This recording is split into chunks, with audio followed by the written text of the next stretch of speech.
Hello and welcome everyone to this webinar around reducing flakiness in mobile native app automations. And we're going to talk about how one of our customers has used Katalon as well as service virtualization together to reduce flakiness in mobile native apps. We are also going to talk about the Katalon and Cigniti partnership in today's webinar as well, and how you could leverage some of Cigniti's services to enhance your test automation in general.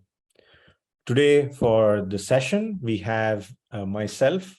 I am the Director of Solution Engineering here at Katalon. So very nice to meet you all. I've been in this QA space for some time, been at multiple companies before this.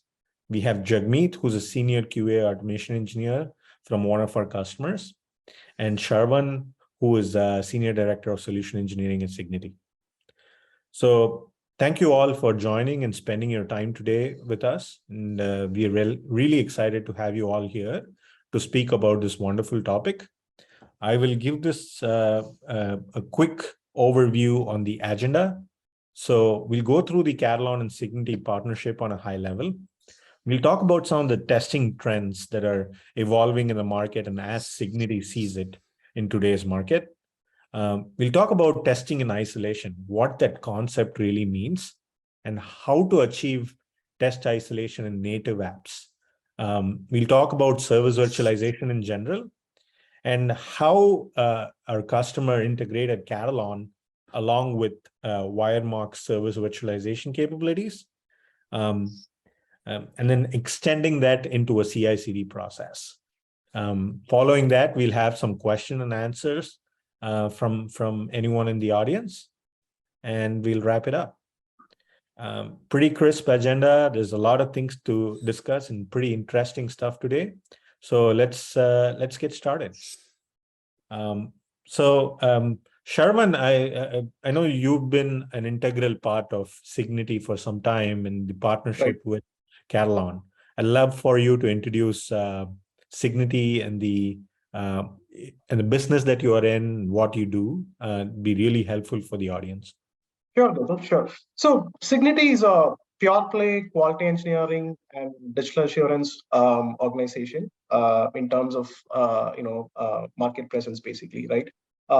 We are endorsed by number of analysts for the work we do when it comes to quality engineering and digital assurance, right? As you can see here, some facts and figures in terms of our global presence, our total headcount, and some of the key strategic engagements that we run across the globe, basically, right? So that way, if you look at it, we are a niche player when it comes to pure play testing and quality engineering. And we're also stepping out of the digital engineering services, right? So that to become a competitive player in the digital space, right? So that's about Cigniti in short. And of course, we work with a number of known customers across the globe, some of great Fortune 500 customers, and we have a partnership with a number of market leading tools when it comes to digital assurance and quality engineering, and Katalon is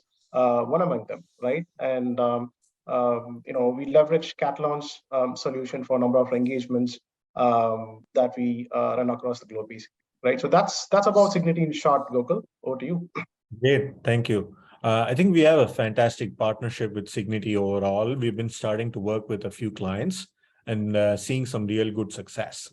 So really excited to continue the journey with Cigniti and a lot of our customers. It's going to be a really wonderful journey.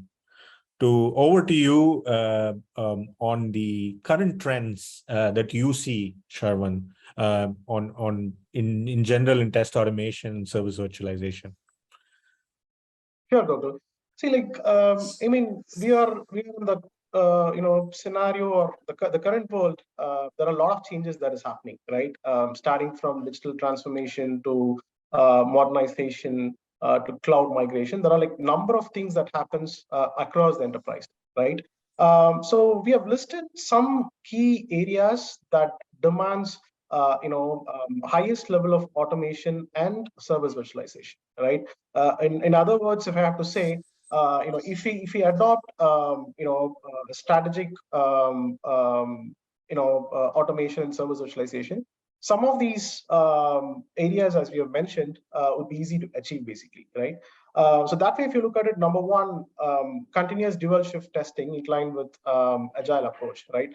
I mean, right now it's more about like transformation to agile and DevOps, basically, right? That way, testing comes as early as possible, right? It becomes like a dual shift approach wherein applying the right methodologies would help a lot in getting better results, basically, right? So pretty much like we start things early when it comes to a product development or product engineering journey, right? Number two, testing microservices based architecture with hybrid infrastructure. So as I said, a lot of enterprises are moving towards hybrid architecture, and microservices based architecture is one among them. In terms of modernization, basically, right? So that way, it leverages hybrid infrastructure that includes cloud, native infra, and many things like that, right? So that way, like testing these kind of microservices-based architecture is not a challenge, basically, but then it involves a strategic thought process, right? Involving the right approaches, right? Number three, assuring IoT apps with distributed architecture. Pretty much like as we have seen, there are a number of applications in the IoT segment in the past, and even now the market is actually growing, right? And most of these IoT apps, it leverages a pretty robust backend infrastructure, and it talks to cloud components, native components, and much more things, making it as a hybrid way of execution, basically, right? So that way, when it comes to engineering and testing, that's a very crucial piece when it comes to any kind of IoT-based apps, right? Number four, any market-facing digital apps, if you take, right, be it any kind of .coms that we use on a day-to-day basis, those products leverage lot of APIs that gets integrated with other applications, right? I can call out number of examples, as we speak, right? So that way, like testing these kind of products again needs a very thought-oriented approach, leveraging the right tools and approach, right? And last but not least, like development of successful DevOps value chain at scale, right? So the first four pretty much like covers the current trends that we are actually witnessing these days, right? And the reason I said all of these areas demands highest level of automation and virtualization is that you can keep your testing and engineering strategy more and more dynamic. You can play with number of new areas and avenues to kind of ensure your availability part of it, your user experience, reliability, and many things like that, right? So that way, automation plays a key role, starting from unit level automation to integrated automation at a component level, to UI level. So it plays a key role starting from the scratch or starting from the stage of code development until the stage of it goes to production, basically, right? And then along with automation, virtualization helps in such a way that you need not to have any hardcore components, right? That is having any dependencies, basically, right? All these areas that are be it like microservice based architecture that we are testing, any kind of IoT apps or like any kind of digital apps, they heavily depend on like a lot of other components. It could be third parties, it could be core native components that can't be touched all the time, right?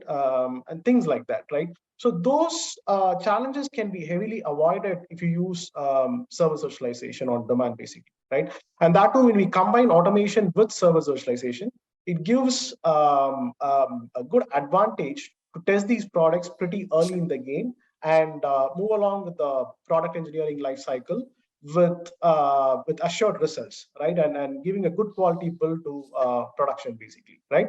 So that's about the first four bullets in detail, Gokul. And last but not least, as I said, when it comes to any successful DevOps implementation, I mean, we're all talking about DevOps, and a lot of enterprises are heavily practicing DevOps and moving towards that direction, right? So that way, if you look at it, like, integrating automation and service virtualization with DevOps makes it much more robust. And at an enterprise level, it would help us to kind of, like, realize our vision, basically, right? When it comes to acceleration, when it comes to continuous testing or continuous engineering or continuous operations, this plays a very crucial role. So that way, integrating SV and automation in DevOps value chain makes a huge success for any enterprise. So I'll just, like, that's the quick summary of it, Gokul, and I'll pass it on to you. No, yeah, I think those are all really good thoughts around the current trends, right? I mean, we talk to customers all the time, and we continuously see a lot of requests around microservices-based applications, distributed architectures, talking about APIs. API automation seems to be one of the major initiatives across our customers. And like you rightly said, combining the test automation aspects along with service virtualization, putting it into a CI/CD pipeline and automating the entire life cycle in order to develop your applications faster and delivering that faster to the market is really the approach that customers need to trend towards, right? That's right. So that's right. There's customers who are doing manual testing still. There's still capabilities around manual testing that I don't foresee that going away. But there is going to be applications trending towards automation, and then the eventual approach of moving towards an automated pipeline and delivering these applications faster to market is the ultimate nirvana that customers want to get to. Absolutely. Really thoughtful points there, Sharwan. And let's switch gears a little bit and start talking about what is testing in isolation, right? And Jagmeet, thank you for taking the time to speak with us and spending a lot of your effort with Katalon, as well as some of the other open source tools in the market, and spending your time overall in QA and quality engineering in general.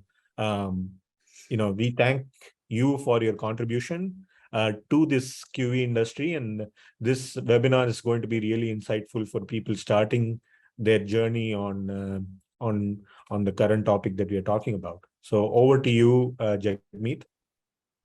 Thanks, Gokul, and thanks, Shravan. Yeah, it was a good introduction. You mentioned about automation, about service virtualization and DevOps and everything. Yeah, it's good to know what's happening in industry. So yeah, and it's like I'm going to talk more about our experience about all these things in our current sphere of testing. Yeah, thanks for the introduction. So yeah, so basically from here I'm going to talk about service virtualization, automation, and it's more specific in native as automation. To start with, what is service testing in isolation? So testing in isolation, basically, as the word means, is testing, maintain and develop your test in isolation, like in logical isolation. So when it basically means that your tests are not dependent upon any other third-party components or dependencies. So so what that's basically in layman terms means testing in isolation. Okay, so this is like, as you can see the diagram, this is like a standard practice, like should be followed in industry, but it's not followed. So I'm basically explain that. So as you see in the pyramid model, so we should be focusing more testing, like 70% test cases should be unit tests, and maybe 30% should be API or integration test. And basically only ideally 5 to 10% should be end-to-end / UI test. But what is happening is that, sorry, Gokul. No, I was just going to ask you, what is the industry trends that you observe today based on the pyramid? So basically it's a reverse pyramid, and also too much focus on end-to-end. Most of the companies I have seen really, I'm not saying most of the companies I work that are interactive, and it's a reverse pyramid. So basically a lot of focus goes to end-to-end, and then people writing maybe few unit tests and few API tests. It's basically reverse pyramid, right? So I would say, like most of the companies I work, but it should not be, because based upon our experience, I'm going to talk more on that. So based upon experience, that's basically a flawed approach. So So Jagmeet, I wanted to ask you, so how do you think testing in isolation is going to help um, as you start building these microservices based apps and start building larger scale applications? How mhm. do you think testing in isolation is going to help with that overall objective? So when I say testing in isolation, basically the benefit is, I can actually explain it more in the next slide. So it will be more good. Yeah. So I will, that's because that's it's easier to explain with the slide. So Yeah, as yeah, you yeah. see, so here, if you're talking about the same layer which I was talking, I'm just elaborating it here. So here in testing the isolation, that each layer should be isolated to any other dependency or any other layer before that, right? Right, And we also call testing isolation as a component level testing, right? So right. let's say talk about end to ends, right? So these end to ends should not be dependent on further any API or any database or a Mm, data store. And the same goes for API test and same for unit testing, right? It goes for each layer, not only for UI, not only for UI testing or API testing. It goes for every layer, should be tested in isolation, right? And that's what basically means that in a test automation, that's what it basically means. So I'm more focusing in this presentation, I'm more focusing to end-to-end slash UI testing. So talking more about, let's say about talking about end-to-end or UI test, right? So here you have like a test, which is basically calling a microservices, and each microservices can call further microservices, and then the microservices basically have interaction with data store or database, right?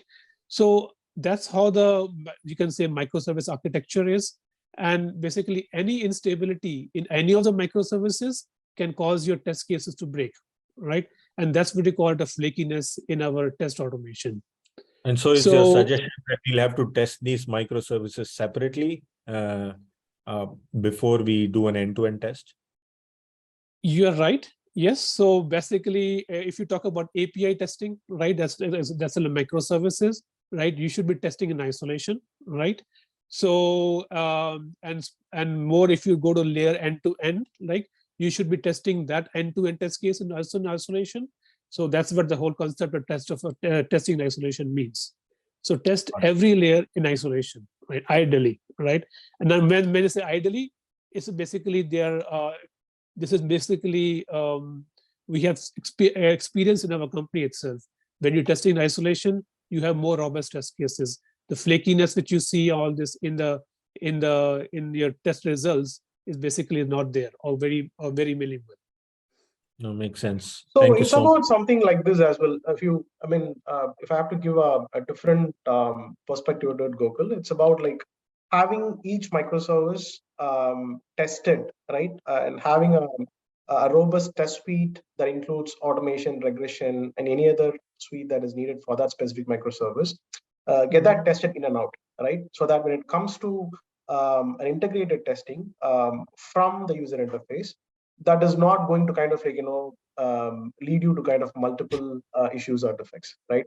Right. And a small relation is that Yeah. like when you kind of test an end-to-end architecture that deals with like number of components, I'm talking about distributed architecture, right? So that way you kind of get into API level testing, integration level testing, and then go to UI level testing, so that like your automation is kind of set up in such a way that you go step by step, so that you can uncover more defects. At the same time, you can give you can actually um, uh, get a good execution pattern from a UI level as well. So the same concept applies here, but then you focus more on each microservice and get that tested in and out before getting into a comprehensive test as a whole, right? I So think that's ultimately it how you leads to your end-to-end test correct.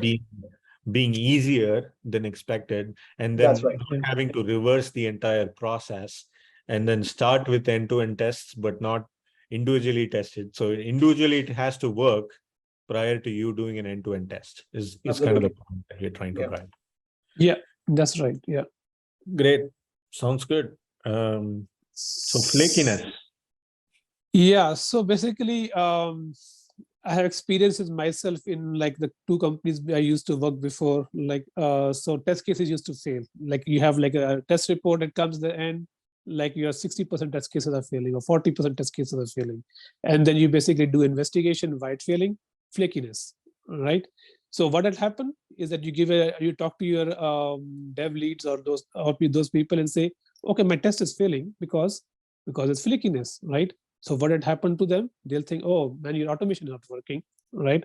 So why are we investing in automation? We should do manual testing, right? Yeah. These are the stories you don't want to hear because you are so invested in automation, and we know the value for automation, right? You don't want to hear that. Let's go back to manual testing, right?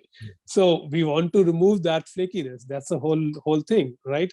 So how then we were talking about that test in isolation. What? So the, So Jagmeet, what are some of the reasons for flaky tests?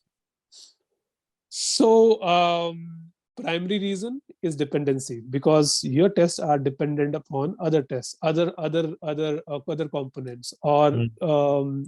third party component. It could be right. So any let's say if you have an environmental problem or that service goes down, right?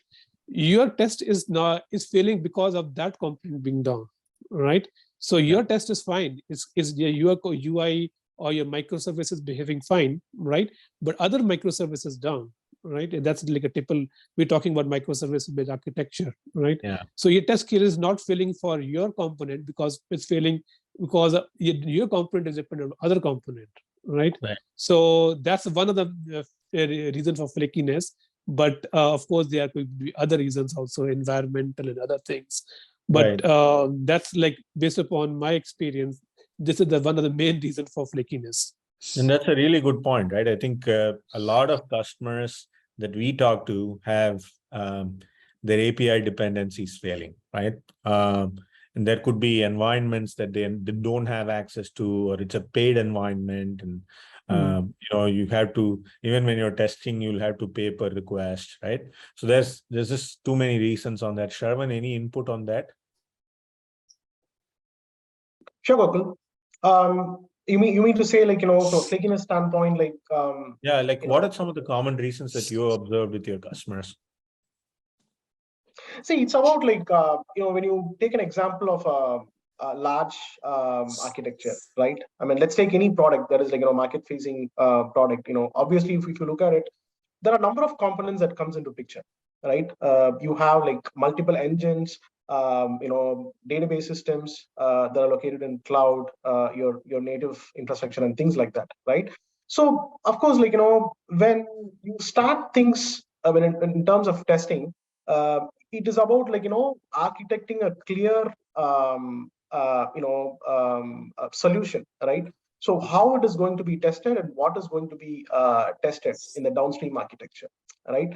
And that is more important. That's the reason, like, I mean, I think I would like to relate it to the previous slide what we discussed about. So wherein, like, testing in isolation, and second level is testing in a more integrated way, right? So it totally depends on what kind of service we are going to test with what approach in place, right? If you are testing a specific component or two components that talks to each other, of course, like, their integration comes into picture through APIs.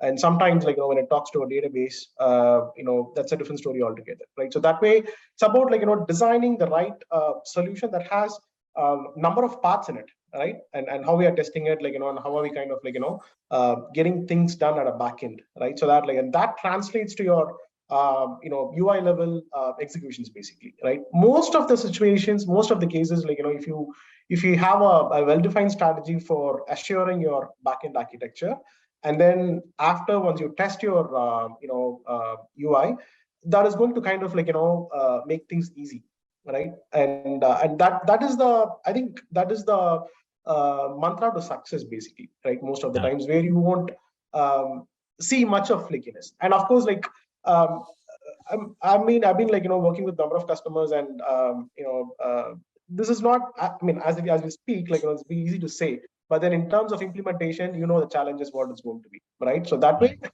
I think it's more about, like, defining more and more customized solutions, by brainstorming. These days, it's all about, there is no testing that happens, within the testing teams, basically, right? We work with number of teams in an agile or DevOps environments, right? We talk to number of people so that we get their ideas to kind of strategize the right solution that needs to be implemented for a specific need, or considering the architecture as whole, right? So that way, yes, the first comes to your end-to-end backend core components, and then the next comes to your kind of the end-to-end complete product level testing that starts from UI. That's great. Thank you, Shravan. I think that's really good input and based on what you're seeing from customers. So let's move on to the topic of how to achieve test isolation. I think we talked about what is test isolation, in some of the trends in the industries. What are some of the problems with test flakiness? Now we want to talk about how do we achieve test isolation in native app automation. Let's move on to that topic. So Jagmeet, over to you. Yeah, thanks, Gokul. So as I showed you the previous slide, so where we have showed the microservices bit architecture.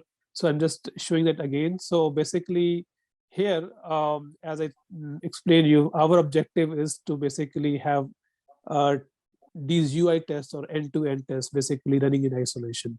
So how to do it, basically we try to remove this dependencies of this UI test on the underlying microservices. So yeah, in a straightforward word, we want to remove that. So basically in my next slide, sorry, go ahead. So yeah, we'll show you how we do that. So yeah, so maybe you can go to next slide, Gokul. Yeah. So service virtualization is basically a broad topic, right? It could be, you can virtualize anything, right? So I'm more talking about API virtualization, API server virtualization, right? So in a more simplistic way, you can say that what an API virtualization is, it basically a mirror of your production API, right? So basically in a further implementation sake, basically what you do is that your app, it could be a web app, it could be a native app, it could be anything, right? Yeah, basically that's targeting that. So instead of hitting the production API, basically hitting the virtual API, right? So you can also call it a mock service instead of virtual service, but that's how it is. And sorry, Google, yeah. No, I was just going to say, just to reiterate the point, right? So in order to remove the dependency for your microservices, what you're suggesting is that we take the approach of API service virtualization, which is to essentially, instead of using the real service and being dependent on the real service all the time, now we are just creating a mock version of that and being dependent on that instead. So your responses can be more reliable. You don't have to wait on resources for doing things. Is that accurate? Yeah, you got it right. Yeah, you nailed it. Yeah. So basically, another extension is basically you play back the responses, right? You record a production service and you play back the response. That becomes like a virtual service, right? Or a mock service, right? So it is in a high level, what is that API service virtualization? Great. So talking about benefits of a virtualization, basically you have from a testing point of view, basically you have an environment which is production like, right? Because you have recorded the same responses as production like in a service. And so basically you are thinking that you're hitting a production service, but it's not a production service, but as a mock service or a virtual service, right? And so yeah, so then of course that you basically you have more like a robust test, because you're basically removing that any false failure, all those false behavior, right? Because it's a virtual service, it's never going to go down because you have total control on that, right? That's your own service, so it's never going to go down. So you have a complete repeatable behavior, right?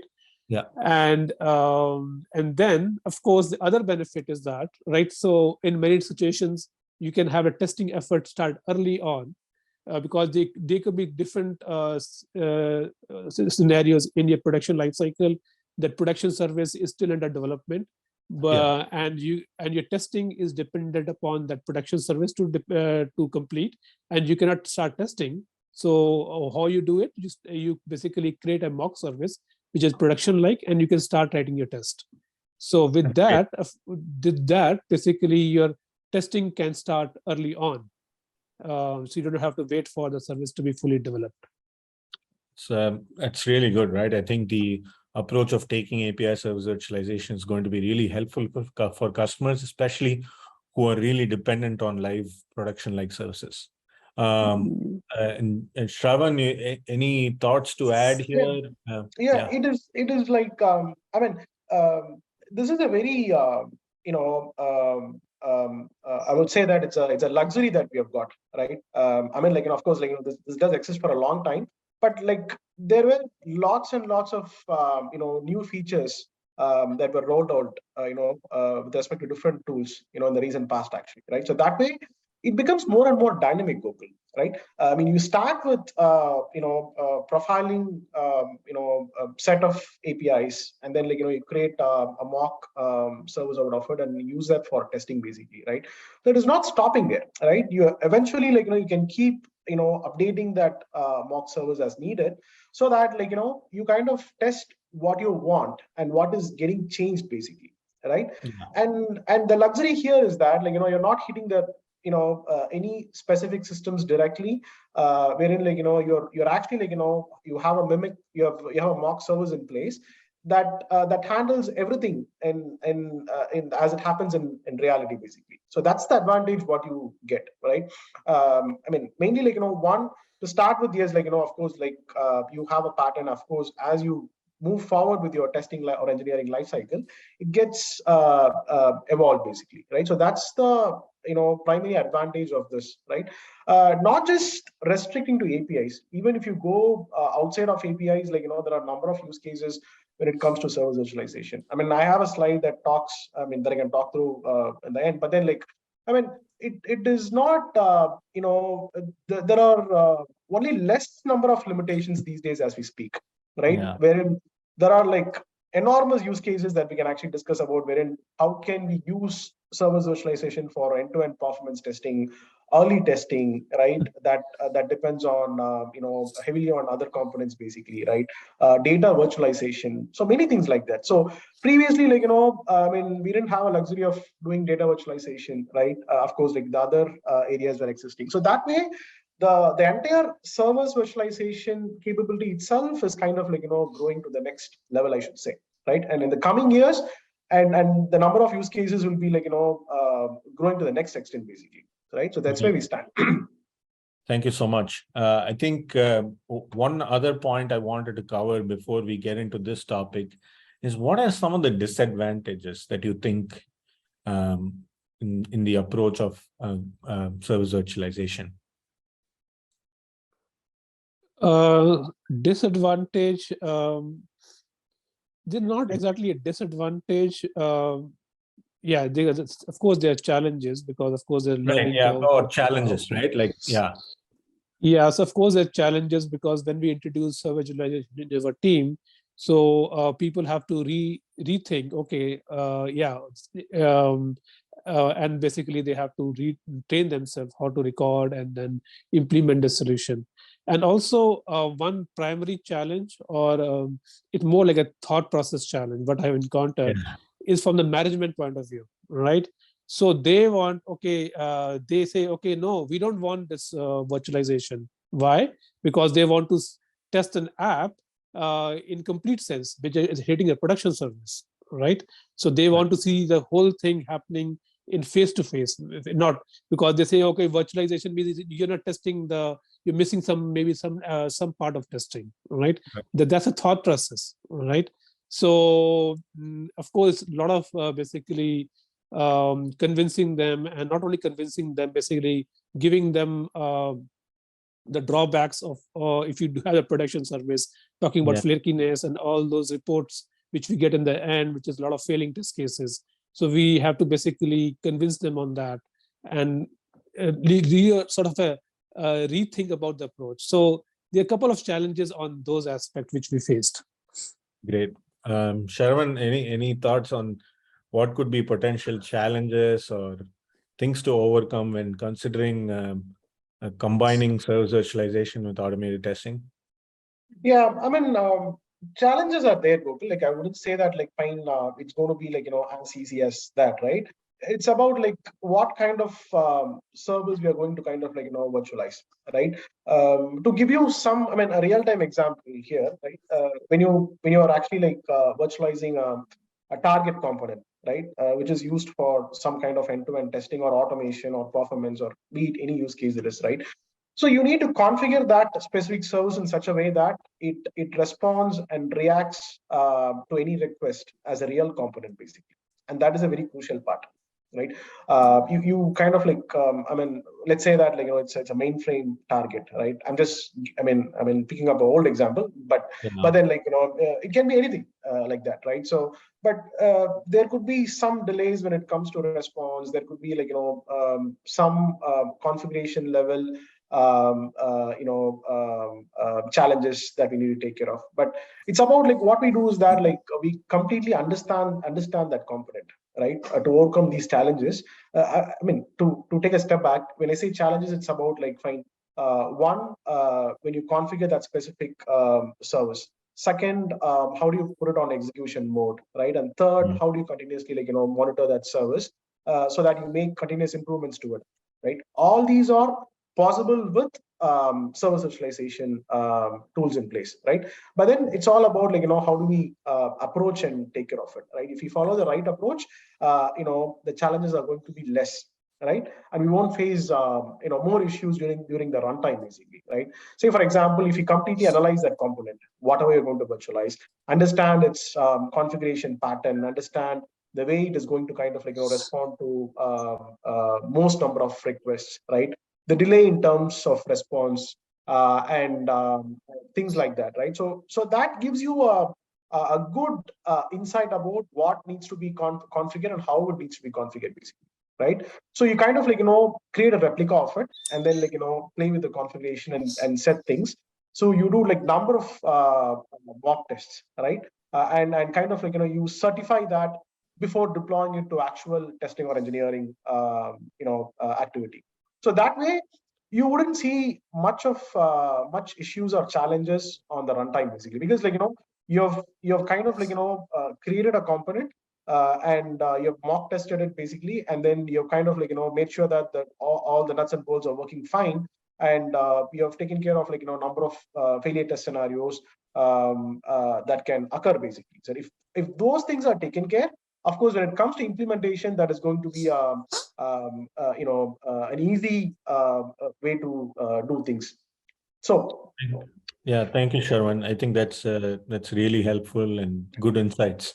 I think when we speak about benefits of certain things, we also talk about challenges, right? And absolutely right. that's Challenges are there. Again, as I said, if you kind of like take a proper approach to it, most of the challenges can be like it can be mitigated. So there won't be like much issues when it comes to the actual execution. So that's about it. Yeah.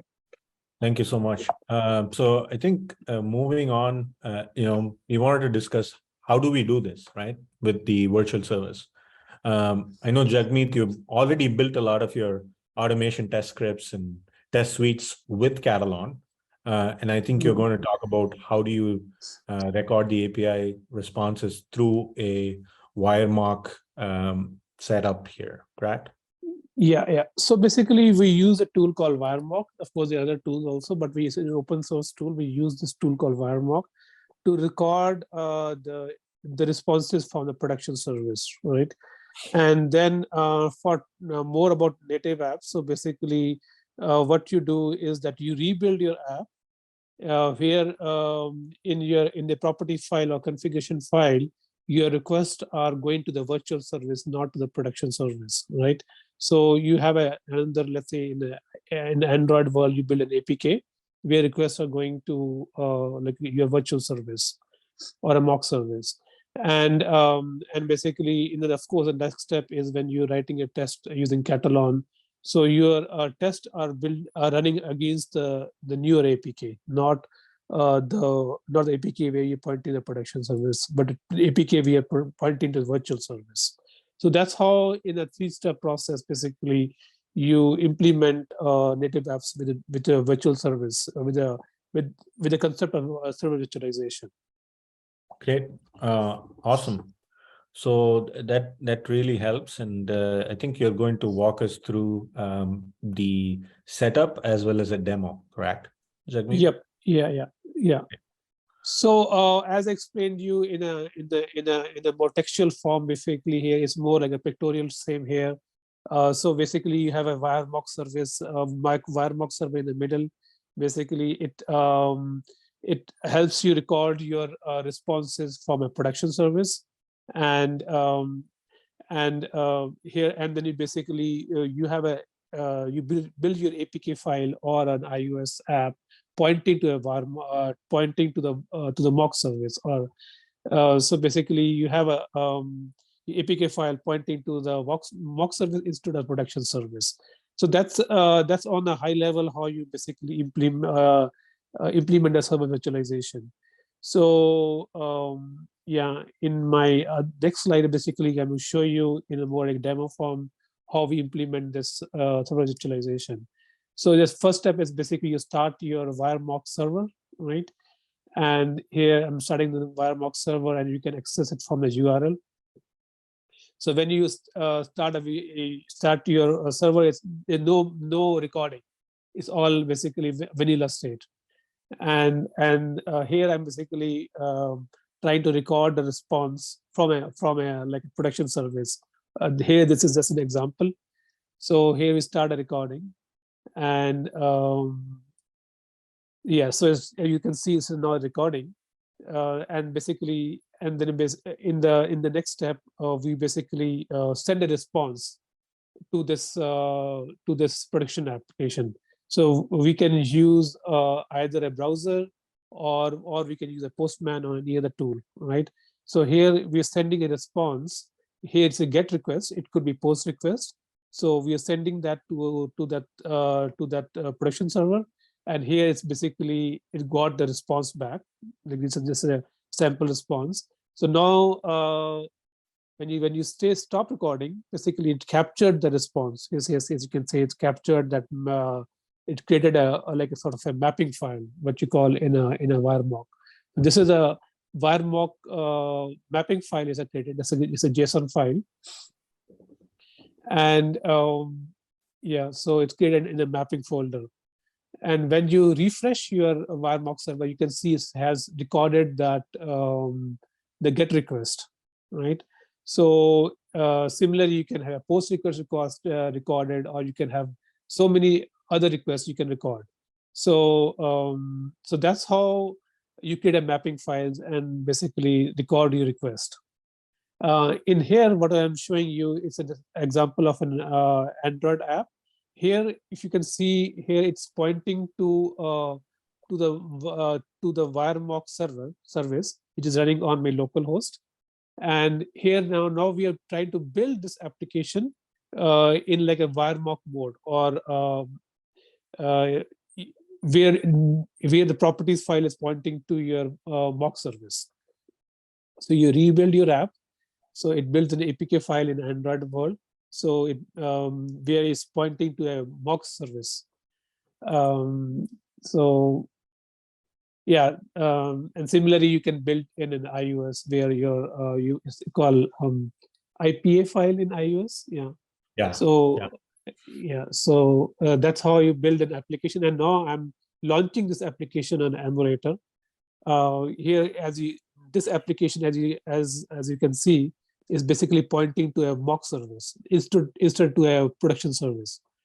Yeah, so when you say, let's say you're tracking a pin for your package, so it's pointing to a mock service. So the response that you see here on the app is coming from the mock service, not from the production service. So that's very important. So it's pretty cool, right? I think yeah. seeing that overall, so you recorded the initial step using Wiremark.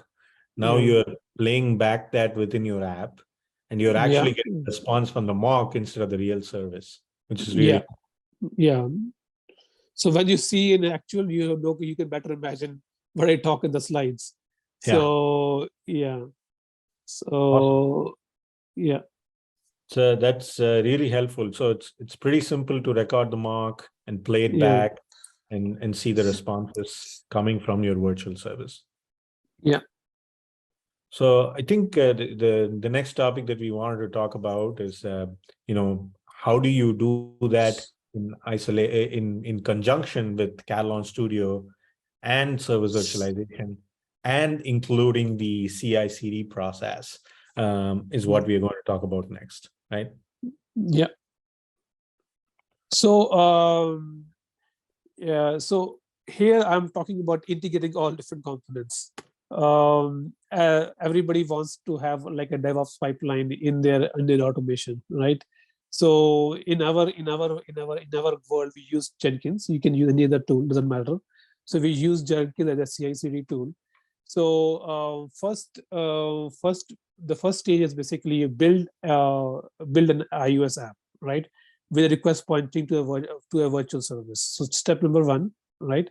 And when the app is built, you basically push to a device. It could be a physical device or it could be a virtual device, right? In our setup, we are pushing to an emulator, right? We are testing. We have basically created a lab in-house. So here we're pushing this app to an emulator. And so that's basically, you can say, step number one. You build an application and push to a device. And step number two is basically you start a mock server, right? Because now the APK file which you have built is basically pointing to a mock server. So you want that mock server to be running, because when you're sending a request, it should give you a response back, right? So we can start a mock server as a Docker container, or we can just start as a standalone. So it doesn't matter how you want to set it up, but that's how we set up.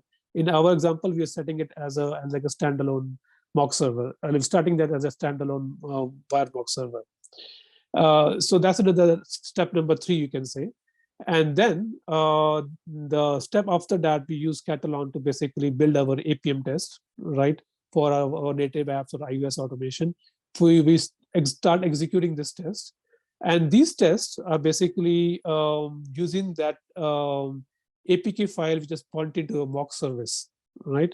And then you basically have a test running, and you have the report, which is basically produce that in the end.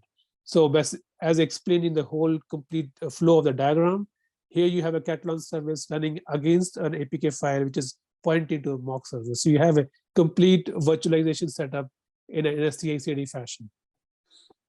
Great. So that gives a complete end-to-end perspective for anyone who's trying to do this, right? And putting it into a CI/CD process overall. Could build your iOS or Android app using Jenkins, and then you're basically starting a Wiremark virtual service, testing against it, and starting a APM test using Katalon, right? Testing it on a device with several API requests. Yeah, that's how we do it. Yeah.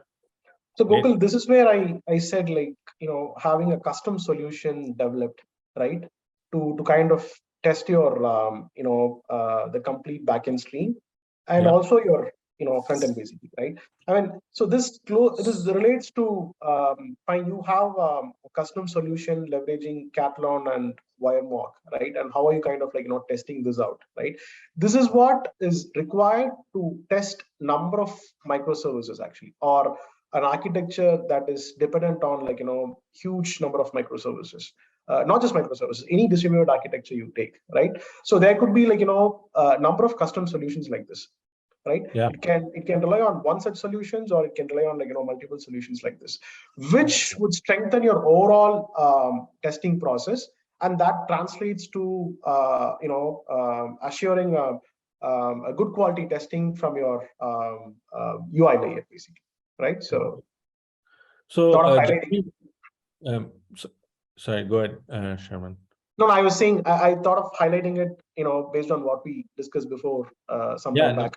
absolutely. Yeah. And just for the audience over here, we have a really good partnership with Wiremark that we have started with Katalon.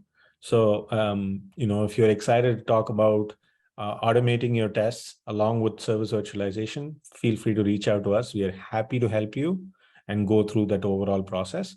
And then Cigniti has gone through several of these setups at scale, and they can help you build a end-to-end automated flow, and taking into consideration the isolation aspects as well. Yes. With that, I think Jagmeet, my question to you, Jagmeet, is what are some of the benefits that you have seen using this process? Like, how would you quantify the savings in terms of time, cost, effort? Anything, any context around that would be really helpful.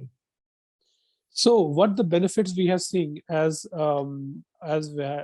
we basically trying to overcome the challenges of flakiness. Basically, now we have the report, right? Which is basically, let's say we have a report and we have 5% failures, right? Those failures are basically coming from the UI component or your app UI, right? Yeah. So we know, okay, these are our tests failing because of UI, right? So we exactly do the report, and then we're not bothered that API is down or something like that, right? So we see the report, we know exactly the failures are, we give it to the devs, right, and they fix it, right? So it's a much robust testing in place now, right? And we have another, of course, we have more better in the team setting, our automation is not at basically at a higher level of nirvana, because they look at that, okay, you have a very robustness in the test cases, right? So it gives you a more level of confidence in your automation test cases. So that's a very higher level benchmark you can achieve with that. Great. Awesome. Thank you. So let's go into the demo for the CI/CD integration of Katalon Studio and service virtualization. I think that's going to be really beneficial. Yeah. So here is my Jenkins. So basically, as I explained you, first is that we're going to build an APK file. This is because in Android we are building an APK file. So these are a few basically the command to basically build an APK file. So it's a Gradle command. So you point your Java home, Android home, and you basically produce an APK file. So this APK file is basically pointing your service to a mock service or your virtual service, what you call it, right? So, and then in a downstream project, so once you have built an APK file, you want to upload this file to the emulator, right? And then, of course, before uploading, you want to start a Wiremark server. So here we're starting a Wiremark server on a certain port. And also we are starting an emulator. And on that emulator we basically upload our APK file. So, and then third step is that you basically start, once that is done, you basically start executing your Katalon test.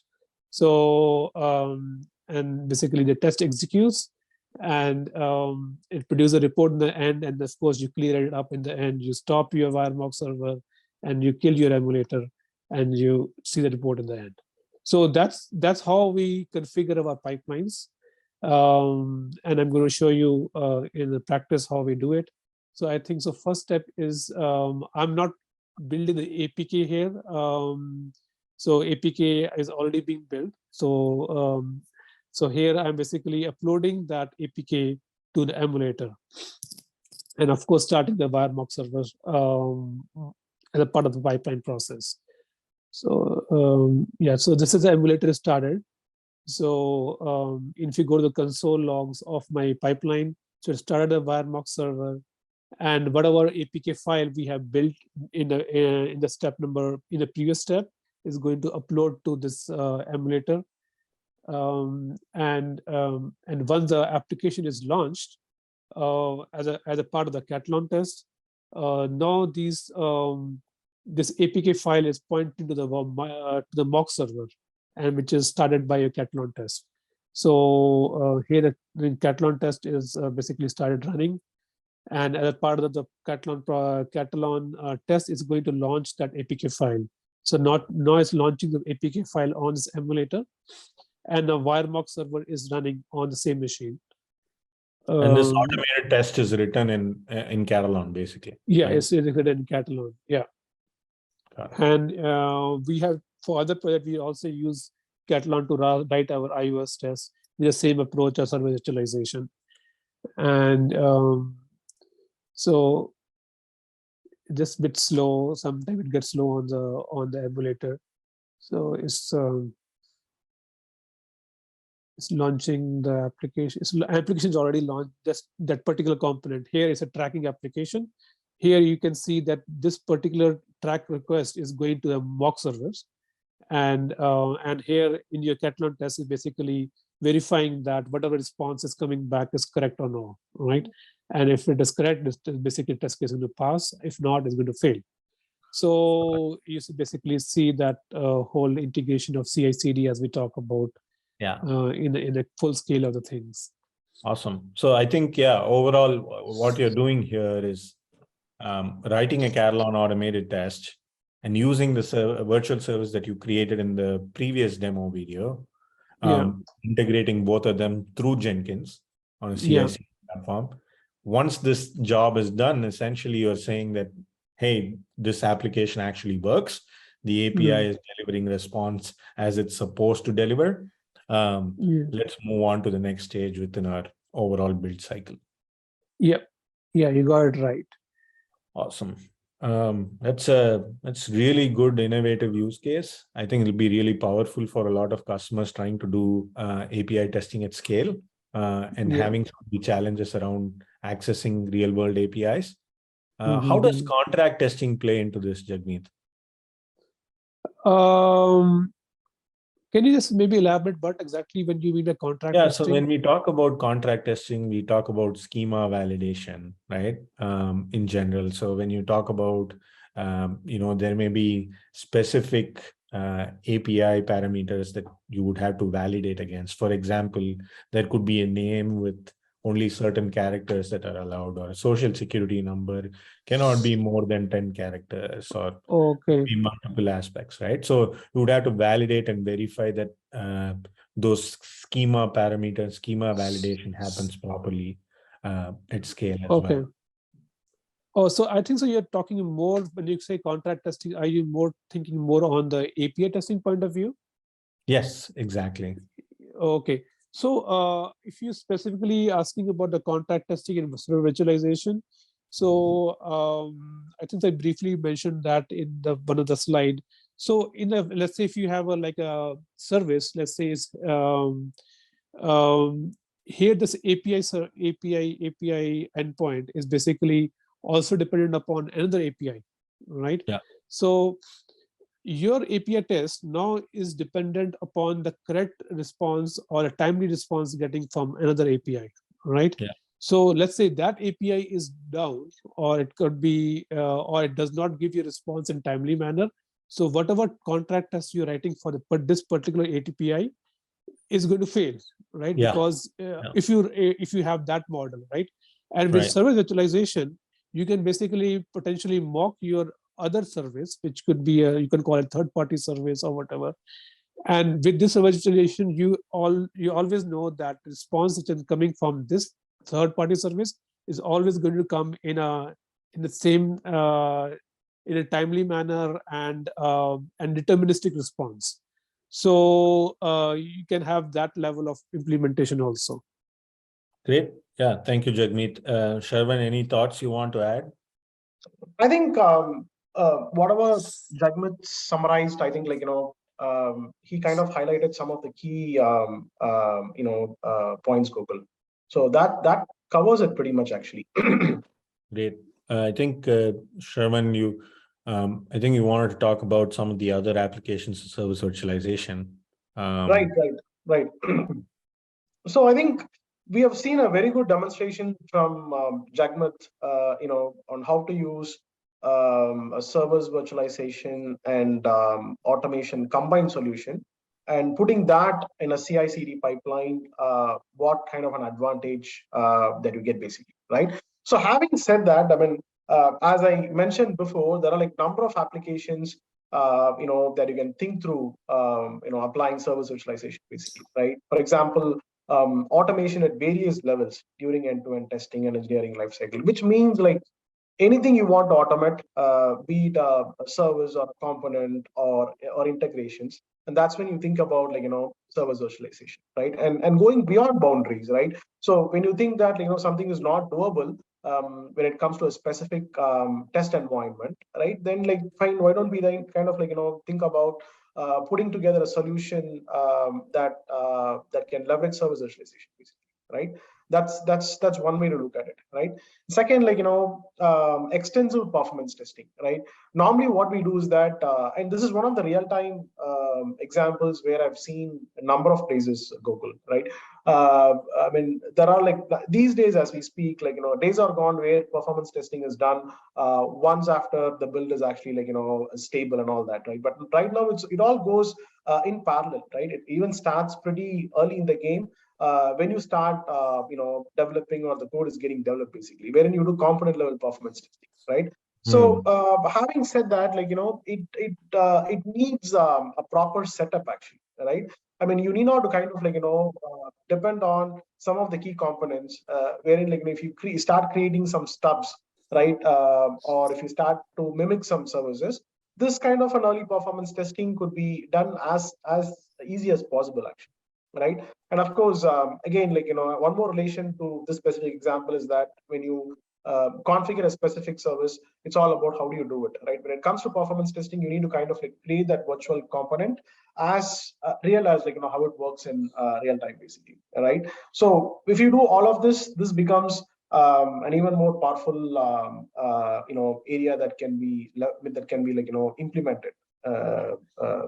With respect to service virtualization, right? And number three is running of large-scale training applications. See, this is again a different use case out of the testing and engineering lifecycle, wherein you kind of leverage service virtualization to build an application itself, right? An application need not to kind of talk to real components, right? I picked up this training example because of there are a number of use cases where enterprises are actually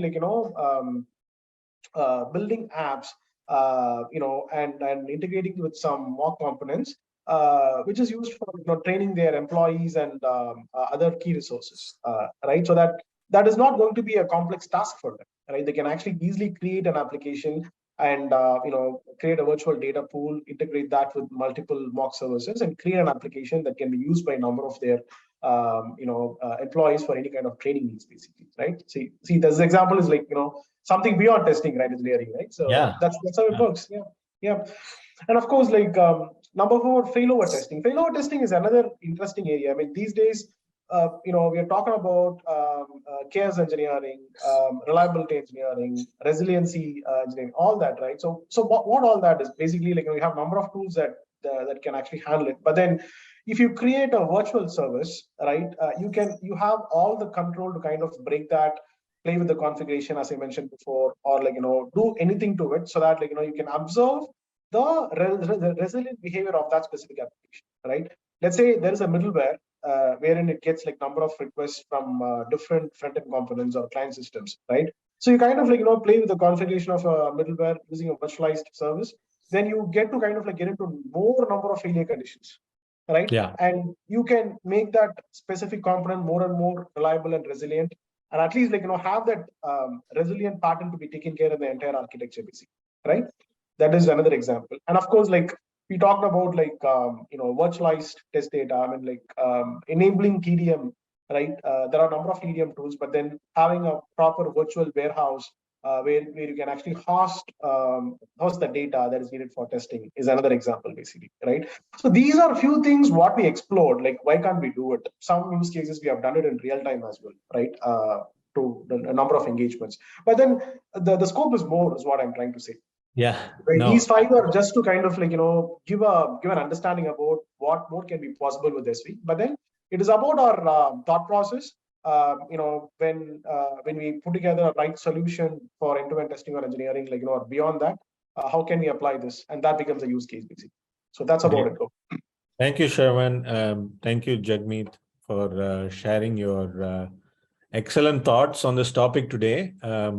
We had a really, I would say, thoughtful and insightful session today on talking about how to move just from automation into more of a CI/CD based approach, and also involving service virtualization into that overall automation strategy. So I'm happy to answer any Q&A questions that you have for today. And if you don't have any questions, thank you for joining and spending your time today with us. We really appreciate it. If you want to download Katalon at some point or play with the Wiremark integration, feel free to download Katalon at katalon.com. You'll be getting a free trial to begin with all of the enterprise features that Katalon has to offer. Really appreciate our partnership with Cigniti for this, and we look forward to continued success with a lot of our customers and making your dreams a reality. Appreciate it. Thanks. Thanks Thanks, everyone. guys.